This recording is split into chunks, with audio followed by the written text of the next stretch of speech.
ఈరోజు ఆర్మూర్ హౌసింగ్ బోర్డులో కాలనీలో గల హనుమాన్ టెంపుల్లో స్వచ్ఛ భారత్ కార్యక్రమము ఆర్మూర్ మహాత్మా సేవా సంస్థ ఆధ్వర్యంలో ఈ సంస్థ నెలకొల్పడం జరిగింది. దానికి ఈరోజు మేము 4వ వారం ఈ కార్యక్రమం నిర్వహిస్తున్నాము. ముఖ్యంగా మేము ఈ హౌసింగ్ బోర్డు దేవాలయ పరిసర ప్రాంతాల్లో శుభ్రం చేయాలని తలంపుతో మేము కాలనీ అభివృద్ధి కమిటీ సభ్యులను కానీ ఇక్కడ ఉన్న డెవలప్మెంట్ కమిటీ సభ్యులతో కానీ మరియు గుడి ఆవరణలో ఉన్న సభ్యులతో సంప్రదించగానే వాళ్ళు స్వచ్ఛందంగా ఈరోజు 50 మంది దాకా రావడం జరిగింది. వారి సహకారంతో ఈరోజు ఈ కార్యక్రమం చాలా బ్రహ్మాండంగా చేశాము. ప్రతి వారం కూడా ప్రతి కాలనీలో కూడా ఏదో కార్యక్రమం నిర్వహిస్తాం కాబట్టి అక్కడ ఉన్న కాలనీ సభ్యులు మాకు సహకరిస్తే మేము ఇంకా ఉత్సాహంగా ఇలాంటి కార్యక్రమాలు చేస్తాము. దానికి మీరు నేను అందరం కలిసి ముందుకెళ్దాం. కాబట్టి ఈరోజు హౌసింగ్ బోర్డ్, హనుమాన్ టెంపుల్ అభివృద్ధి కమిటీ సభ్యులందరికీ పేరు పేరున కృతజ్ఞతలు, ధన్యవాదాలు. చాలా హ్యాపీ. Thank you.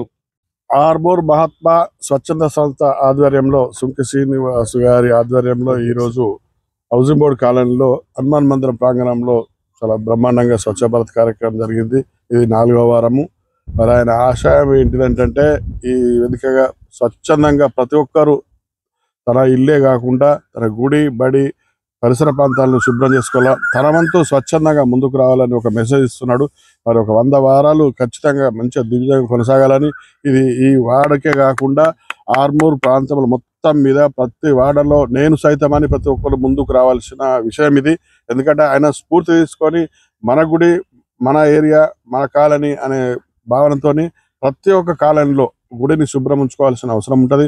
మనం ఇల్లు ఎట్లాగైతే నీట్గా రోజు శుభ్రం చేసుకుని మనం స్నానం చేసి బయటకు వెళ్తామో అట్లాగే మన గుడి కూడా అట్లనే శుభ్రంగా ఉంచుకోవాల్సిన అవసరం మనందరి మీద ఉంటుంది. కాబట్టి ప్రతి ఒక్కరూ ఈ వేదికను ప్రతి ఒక్కరు స్వచ్ఛందంగా ముందుకు రావాల్సిన బాధ్యత మనందరి మీద ఉంటుంది. కాబట్టి రాబోయేది వర్షాకాలం, ఖచ్చితంగా పచ్చదనం పరిశుభ్రత కార్యక్రమంలో భాగంగా ప్రతి ఒక్కరూ చెట్టు నాటడానికి ముందుకు రావాలా. ఆలయ ప్రాంగణంలో ఇక్కడ కానీ ఎక్కడైనా సరే ఎక్కడ ఖాళీ స్థలం ఉంటే అక్కడ చెట్టు నాటి ఒక స్ఫూర్తిగా ముందు నిలవడాలని కోరుతా ఉన్నాను. మరి సుంకి శ్రీనివాస్ గారు ఆయన చాలా గొప్ప మనసు. గతంలో కూడా ఈనాడు స్వచ్ఛ భారత్లో కూడా 100 రోజులు పాల్గొన్నాడు, 100 వారంలో. ఇప్పుడు ఆయన ఆధ్వర్యంలో 100 వారాలు ఖచ్చితంగా దిగ్విజయంగా కావాలా. ఆయనకు కూడా ప్రతి ఒక్కరూ చేతని ఇవ్వాలని చెప్తా ఉన్నాను. మరి ఆయనకు కావాల్సిన పనిముట్లకు కూడా నేను కొంత ఆర్థిక సాయం కూడా చేయదలుచుకున్నాను ఆయన అడగకుండా. కానీ ఎందుకంటే ఒకటి ఇన్స్పైర్గా ఉండాలా, ఒకవేళ ముందుకు వెళ్తున్నారంటే ఆయనకు వెన్నంటూ ఉండి ఆయనకు తోడ్పడాలి. కాబట్టి సుంకి శ్రీనివాస రాసుంటోళ్ళు ఇంకా 100 మంది తయారు కావాలా మన ఆర్మూర్ పట్టణంలో. ఖచ్చితంగా పరిశుభ్రంలో ప్రతి ఒక్కరు పాల్గొనాలని చెప్తాను. ఈ కాలంలో కమిటీ సభ్యులు, మరి ప్రెసిడెంట్ గారు, సెక్రటరీ గారు, కోశాధికారి గారు, మరి సీనియర్ సిటిజన్ మాణిక్యం సార్ గారు, ఖైదీ సార్ అందరూ, పుష్పకరావు గారు అందరూ పాల్గొన్నారు.